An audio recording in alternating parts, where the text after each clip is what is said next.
гадагшаа явна гэдэг нь гадаадад сурна гэдэг нь маш том мөрөөдөл зүгээр зүйдэн тэгээд маш олон сургалтын төвд очиж үзсэн. За тэгээд аль улс руу явах вэ гэдэг ингээд маш олон зүйлсийг ингэж яг өөрийнхөө биеэр туулж ингэж ирсэн. Орчинд нь 5 6 жил болсон ч гэсэн, орчинд нь 2 3 жил болсон ч гэсэн Японоор ярьж чадахгүй. Монголын 9 сарын 1-нд чинь Японыхоор бол 4 сарын 1-нд эхэлдэг заяа. Тэгээд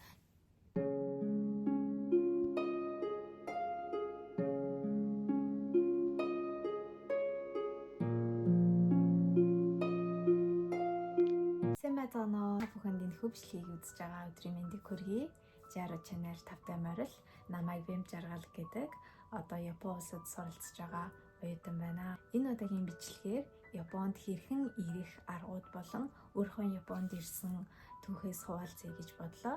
Япон улсад аяллийн визээр ирэх боломжтой, ажлын визээр ирэх боломжтой, бас дээрэс нь оюутны виз буюу суралцахаар ирэх боломжтой. Ерөнхийдөө үндсэн ийм том 3 сонголт байдаг. Энэ дундаас миний хувьд оюутны визээр Япон улсыг зорж ирсэн байгаа. Монголд 12-оо төгсчүүд гадагшаа явна гэсэн ерөнхийдөө хүсэл зорилго тээж Монголд сурч байсан учраас 12-оо төгсөнгөтэй шууд нэг жилийн гафер авсан байгаа. Бүр гадагшаа явна гэд шийдсэн байсан учраас ээжтэй хүртэл бүртгүүлээгүй гадагшаа явах бэлтгэлээ хийж, гадагшаа явах газруудаа судалж, бүх арга чарга, тэтгэлэг юу байдаг тэр бүхнийг судлахын тулд 12-оо төгсөнгүүтээ их сургуульд ороогүй тийм нэг жилийг унжиж өнгөрөөсөн байгаа. За тэгээд нэг жилийн хугацаанд маш олон ажлуудыг хийж үзсэн. Тэгээд маш олон сургалтын төвд очиж үзсэн. За тэгээд аль улс руу явах вэ гэд ингээд маш олон зүйлсийг ингэж яг өөрийнхөө биеэр туулж ингэж ирсэн учраас өөрийнхөө чадах жохон ч гэсэн зүйлийг хэн нэгэнд хэрэг болж магадгүй гэдэг үднэс иймэрхүү бичлэг оруулъя гэж шийдсэн байгаа. Ямар ч тач гадагшаа явах тийм хүсэл мөрөөдөл байгаа. Тэгээ ямар улс гээд Америк руу явах уу, Япон руу явах уу гэдэг нэг тийм хоёр том сонголт байсан. Дунд сургууль байхасаа англи хэлнийхээ багшаас болоод англи хэлтэй дуртай биш болсон. Тийм учраас англи хэлийг та сурахад ерөөсөө нэг тийм хөндөй байгаад байдаг гэсэн учраас Япон хэл аним гингүүд илүү ойрхон санагдаад тэгээд Япон хэлийг бүр анханаас нь бие даагаад хирагаана катаганагаа бичиж тэгэж бие дааж бүр сурч эхэлж исэн. Тэгээд түүнийхээ дараагаар сургалтын төвүүдэд яваад багаас нь үнзээр нь суурьас нь Япон хэлний дуртай болоо. За тэгээд ерөнхийдөө Япон улс руу явах юм байна гэдэг шийдвэртэй хүрсэн байгаа. 2022 оны 10 сард Япон улсыг зорж ирсэн. За Япон улсыг оюутны виз яг ямар сургуульд яаж орохоор болсон бэ гэх юм бол ихэнх дийлэнх оюутнууд ирдгээр эхлээд хэлний бэлтгэлээр Япон улсад ирсэн. Монголд байхдаа шогийн тэтгэлэг, ижүүгийн шалгалт гээд аль болох тэтгэлэг авах гээд бас сургалтын төвүүд гээд маш олон газруудаар явж үзчихсэн боловч шалгалт тэтгэлэг нь миний хувьд маш чанга байсан. Тэгээд төлбөрийн хувьд ч гэсэн ер нь асуудалтай байсан ч гэсэн тийм өлегтэй мундаг сайн тэтгэлэг авч чадаагүй. Тэгээд өөрийнхөө зарлаар яг өөрийнхөө хүчээр Японд ирэхээс өөр аргагүй болсон. Тэгэл одоо ингээд Монголд Япон руу зуучилдаг маш олон газрууд байдаг болсон шүү дээ. Маш олон сонингийн хөтөлбөр гэх мэт маш олон газрууд байдаг бий болсон байгаа. Миний хувьд зүгээр ингээл нэг хэлний сургуулийг сонгоод Японд гадагшаа явна гэдэг хүсэл мөрөөдлийг тээж бол ирсэн. Тэгээд гадагшаа очиод яг яах, ямар сургуульд орох, цаашдаа яах гэдгийг ерөөсөө давж сэтгэж харж чадаагүй байсан. Яагаад тэгэхээр миний хувьд ингээд гадагшаа явна гэдэг нь гадаадад сурна гэдэг нь маш том мөрөөдөл зүгээр зүйдэнд ороход хүртэл ингээд маш их баярлалтай. Тийм мөрөөдөл шиг том зүйл байсан учраас би тийм тус дутуу бодож өөрийгөө их чамлж ийсэн юм бэлээ гэдгийг одоо ингэж Японд гадаадад оюутнаар сурж амьдарч байхдаа ингэж өөрийгөө дүгнэж харсан. Хэлний сургуульд материалаа өгөх, хэлний сургуульдаа бүртгүүлэх гэх мэтчлэн бичиг баримтаас ахгуулаад, батландаагчаас ахгуулаад маш их ажил, маш их нарийн жижиг шажиг үйл ажиллагаа, цаг хугацаа, бичиг баримт гээд шаардлагатай болдсон бэлээ. Миний хувьд ч гэсэн бичиг баримт, одоо батландаагч, нээтрийг бүгднгийн яг ингээд өөрөө гар бие дааж ингэж хийж исэн учраас тэрэнд ямар их цаг зав зарцуулдаг, ямар их хүч хөдөлмөр шаарддаг гэдгийг бол ойлгож байгаа. Угаасаа дийлэнх монголчуудад тэгэж дансанд нь 10, 20, 30, 40 сая төгрөг тийм зүгээр энгийн айлд ингээ хадгалаатай байдаг гэвэл ер нь бол цөөхөн байх. Миний хувьд ч гэсэн хар гэрийн болцоогоос шалтгаалаад тийм их мөнгө байгаагүй. Тэгээд ингээд судалж үзсэн чинь дийлэнх оюутнууд ингээд дансанд мөнгө хийлгүүлээд тэгээд бичгийн гаргуулдаг нэг тийм хүмүүстэй холбогдож мөнгө төлж дансандаа мөнгө оруулж гаргадаг юм билээ.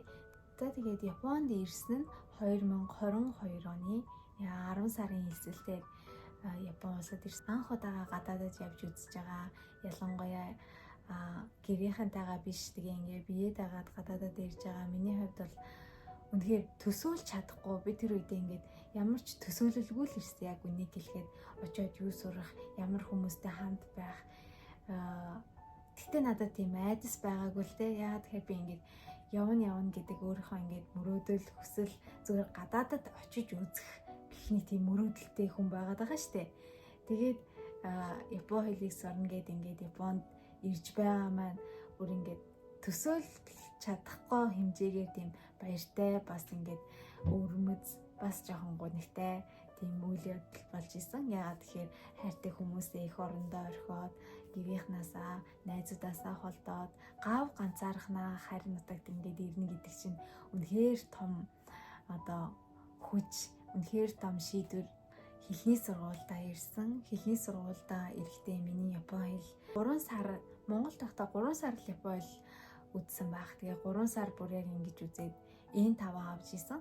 Гэхдээ тэр шалгалтаа авснаас хойш би жил гарангийн хугацаанд Япон хэлийг бүр огт хийгээгүй, бараг сонсголч хийгээгүй. Хаа нэг аним үздэг, тэгээ нэг сонсголоо дасгаж яан гэдэг л нэг тийм байсан. Гэхдээ чинь Японд ирсэн чинь за ингээд ойр зур жоохон ч гэсэн зүйл ойлгочих байл гэдэг нэг тийм найдвартай ирсэн. Тэгсэн чинь бүр тийм юм төвч байгаагүй. Онгоцноос буугаал амар олон орны гадаад хүмүүс. Монголд байхдаа ч гэсэн ер нь Европын хүмүүс ер нь жуулчдаас нэлээд хол зайтай хөдөө нутагт төссөн хүн чинь тийм хүмүүсээс хол шүү дээ. Онгоцны буудлын дээр буугаал ерөнхийдөө нийл гадаадууд тийм хүмүүс дээрээ их шоконд орж исэн. Хэлний бэлтгэлээр ирж байгаа учраас хамт байсан монголчуудынхаа ачаар ер нь бол Японы амьдрал их аз жаргалтай, адал явдалтай маш гоё эхэлж исэн. Хэлний сургуульд ирж байгаа хүмүүст хандаж хэлэхэд ер нь бол чадах ядгаараа эх орондоо энэ Япон хэлийг сайн сураад төвшнгүүдээ аваад ирээрээ. Яагаад гэнгүүт Монголд бид нэр гадаадтай очиод сурыг, гадаадад очих юм чи угаасаа орчинд нь очиж сурч ил таараа гэж ингэж эндүрж бодож хэлийг ямарч төвшөөж ирдэг юм бэлээ. Гэтэ ингээд хэдий ингээд орчинд нь 5-6 жил болсон ч гэсэн, орчинд нь 2-3 жил болсон ч гэсэн японоор ярьж чаддаггүй, японоор уншиж чаддаггүй тийм хүмүүс бас байдаг. Эх орондоо байхдаа хэлээ сайн сураад ирээрээ. Энэ санхүүгийн тал дээр ч гэсэн маш их хэмнэлттэй. Бид нэр энд 1 жилийн төлбөр 10 хэдэн сая төгрөгөөр бүтэн жил Япон хэлийг үзэхээс Монголдоо 1 сард 200-300 мянган төгрөг төлөөд ч юм уу те. Сургалт нь ч гэсэн өөрийнхөө их хэл дээр Монгол багшаараа заалгуулж их. Учираас ер нь л эх орондоо бас хэлийг сураад ирээрээ гэж бас таадтай хэлмээр байна. За тэгээд хэлний сургуультай 1 жилийн гэрээтэй ирсэн. 1 жилийн гэрээндээ би хангалттай хэлний төвшин авч чадаагүй. Хангалттай цаашаа ингээд сургуульд орох болцолд үрж чадаагүй. Тэгээ Японд ч гэсэн тас чадаагүй л байсан. Тэгээд 2023 оны 10 сар яг 1 жил болж байгаа штэ. Тэнгүүт Монголын 9 сарын 1-нд чинь Японыхоор бол 4 сарын 1-нд эхэлдэг заяа. Тэгмгээд гэхдээ зарим сургуулиуд 10 сард эсэлтээ авдаг сургуулиуд байдаг ч гэсэн мэргэжлийн сургууль нээтрээ дийлэнх ажилд орох, сургуульд орох гэх мэт дийлэнх зүйлс нь Японд бол хавар 4 сарын 1-нд эхэлдэг учраас тухайн үед ингээд орох сургууль ч гэсэн маш бага байсан. Тэгээд би ахаад Япон хэлний сургуулаа 6 сар сунгаад 1 жил 6 сарыг Япон хэлний сургуульд өнгөрүүлсэн. Түүний ардаас 2024 оны 4 сард мэргэжлийн сургуульд элсэн сурчилсан байгаа. Мэргэжлийн сургууль нь их сургуулиас юугээрээ ялгаатай юм бэ гэх юм бол их сургууль чинь 4 жилийн бакалаврын дипломтой сургууль шүү дээ. Мэргэжлийн сургууль нь 2 жилийнх буюу ер нь бол мэргэжил дээр ажил дээр гараад тухайн хүн ямар чадваруудыг эзэмсэн байх хэрэгтэй гэдгийг маш богино хугацаанд тэгээд ажил дээр ашиглагдах тэр мэрэгжлийн чадварыг л биднэрт өгөх үүрэгтэй тийм сургууль. Одоо мэрэгжлийн сургуулийнхаа 2 дугаар дэмжээний оюутан гэсэн үг. Ирэх жилийн хавар сургуулаад үргэх төлөвлөгөөтэй байгаа.